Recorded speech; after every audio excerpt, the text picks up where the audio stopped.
Di ko inakala na isa ito sa pinakamaganda na beach na kilala sa buong mundo, hindi lang sa Pilipinas. Pasok ito sa 11 most stunning pink beaches in the world ayon sa Travel Plus Leisure. At noong 2019 ay one of the world's 21 greatest beaches ng National Geographic.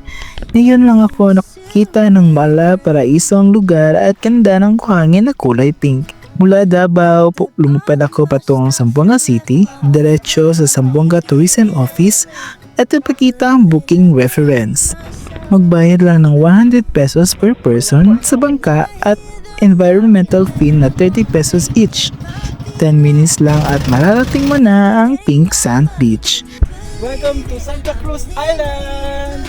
Tahimik at di crowded at sure na ako ma-enjoy mo ang isla. Di naman talaga 100% kulay pink ang buhangin. Ayon sa tour guide dahil mula daw ito sa mga maliliit na corals at dahil sa sinag ng araw kaya may reflection na kulay pink. Pwede rin mag-side trip sa isla gaya ng lagoon at sandbar.